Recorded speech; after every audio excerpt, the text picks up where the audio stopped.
Good morning everyone and welcome back to my channel. আজকের ব্লগটাকে দিদি ভাই স্টার্ট করে ফেললাম, তাই তো ভাই? সবাইকে গুড মর্নিং বলো। Good morning.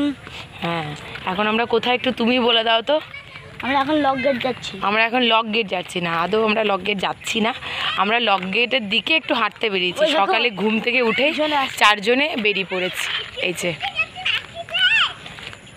আগেও আপনারা, তো যাই হোক, ফরাক্কার ক্যানেল ধারের এই সৌন্দর্যটাকে সকাল সকাল আপনারা উপভোগ করুন। আর আমরাও চারজনে একটু ঘুরু ঘুরু করি, মজা করি। সকালবেলায় উঠে কীরকম তিনজনের দৌড়াদৌড়ি চলছে দেখ।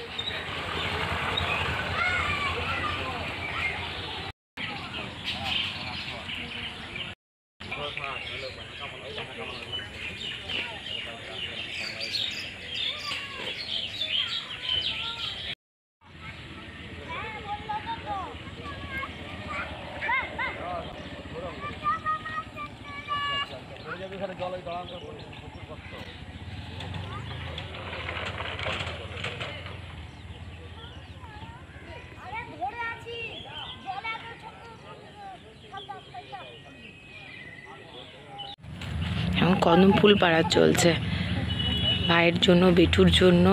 দাদা এখন কদম ফুল পাড়ছে। হ্যাঁ, আমাকে দাও। হ্যাঁ, মধু আছে তো, তোর মাথায় আছে কদম ফুলের মধ্যে মধু, তাই হচ্ছে নি? চলো, হয়ে গেছে। ওই যে দেখো, এরকম এইটা একটু ডাল সহ ভাঙো না, এইটা এইটা এইটা হ্যাঁ, দিদে ঘোতকে দিদে, এই গোপাল ঠাকুরকে দেবো। চলো, পাচ্ছ না, ছিঁড়ে যাবে, ফুলটা ছিঁড়ে যাবে। চলো,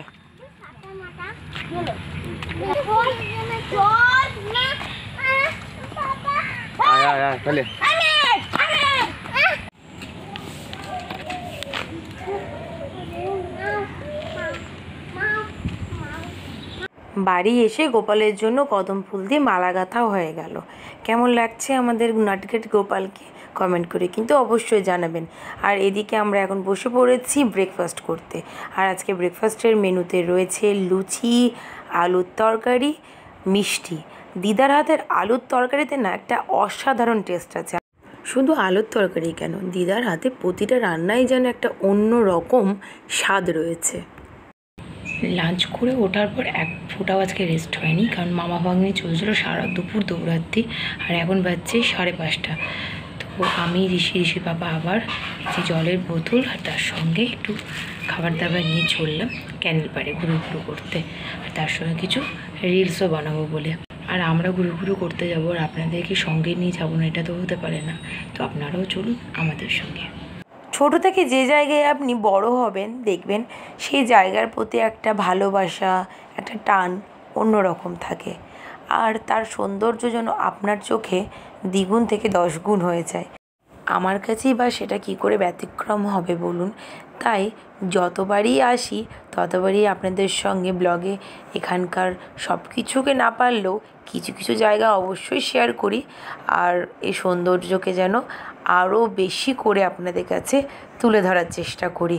অ্যাকচুয়ালি আপনি যদি এসে থাকেন এই জায়গাটায়, তাহলে বুঝতে পারবেন চারিদিকে সবুজে মোড়া একটা শান্ত স্নিগ্ধ পরিবেশ সত্যি মনকে অন্যরকম করে তোলে। আর তার সঙ্গে এই জলধারা আরও যেন মনকে উৎফুল্ল করে তোলে।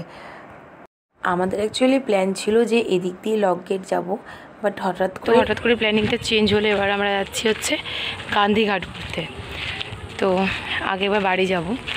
আর ঋষিকে খাওয়ানো হয়নি, বিকেলে খাইনি, কারণ অনেক ফ্রুটস খেয়েছে বলে ওকে বিকেলের খাওয়ানোটা একটু দেরি করে খাওয়াবো ভাবলাম। আর কাছাকাছি যেহেতু আসছিলাম তো সন্ধ্যের সময় খাওয়ালেও হতো, তার জন্য একবার বাড়ি যাব, বাড়ি গিয়ে ওকে একটু খাইয়ে নেবো, তারপর আমরা বেরোবো গান্ধীঘাটে।